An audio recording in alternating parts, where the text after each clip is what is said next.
네, 검찰이 서해 피격 공무원 사건과 관련해 본격적인 윗선 수사에 착수했습니다. 박지원 전 국정원장과 서훈 전 국가안보실장 등의 자택을 오늘 오전에 동시다발적으로 압수수색했는데요. 네, 자세한 내용 취재기자 연결해 알아보겠습니다. 박수주 기자.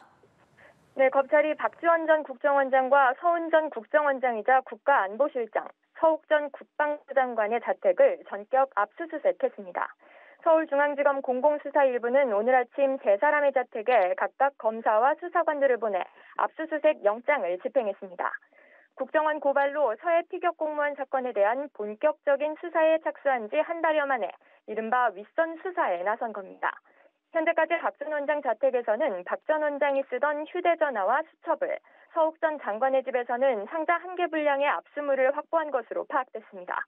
이 밖에 국가안보실과 국정원, 국방부, 해경 등 사건 관계자들의 주거지와 사무실 등 10여 곳도 동시다발적으로 압수수색했습니다. 앞서 박 전 원장은 서해 피격 공무원 사건 관련 첩보 보고서를 무단 삭제한 혐의 등으로 지난달 국정원으로부터 고발됐습니다. 사건 당시 청와대 국가안보실장이던 서 전 실장은 지난 6월 유족으로부터 직권남용 등의 혐의로 고발됐습니다.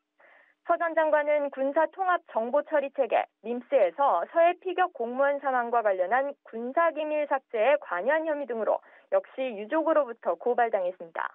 검찰은 지난달 13일 국정원을 압수수색한 뒤 국방부와 국정원, 해경 등 관계자들을 불러 조사해 왔는데요. 압수물 분석이 끝나는 대로 당사자 소환 조사에도 나설 것으로 보입니다. 네, 탈북어민 강제 북송 의혹과 관련해서는 이미 윗선 조사가 시작됐다고요? 네, 탈북어민 강제 북송 의혹을 수사 중인 중앙지검 공공수사 3부는 어제 서호 전 통일부 차관을 불러 조사했습니다. 문재인 정부 관계자 가운데 주요 피고발인으로는 첫 조사였는데요. 서 전 차관은 지난 2019년 탈북어민 2명을 강제로 북에 돌려보낸 혐의로 한 북한 인권단체에 의해 정용 전 국가안보실장과 서훈 전 국정원장, 김현철 전 통일부 장관 등과 함께 고발됐습니다. 검찰은 서 전 차관을 상대로 탈북어민 합동신문 보고 경위와 통일부가 귀순 의사를 왜곡해 발표했다는 의혹과 관련해 조사한 것으로 전해졌습니다. 합동신문 보고서와 관련해선 국정원이 통일부에 보고서를 전달하는 과정에서 귀순이나 강제 수사가 추가로 필요하다는 내용 등이 빠졌다는 의혹이 제기된 바 있습니다. 검찰이 서 전 차관을 불러 조사하는 등 수사가 상당히 진척된 걸로 보이는 만큼 정 전 실장과 김 전 장관 등에 대한 소환 조사도 조만간 이뤄질 것이라는 관측이 나옵니다. 지금까지 서울중앙지검에서 전해드렸습니다.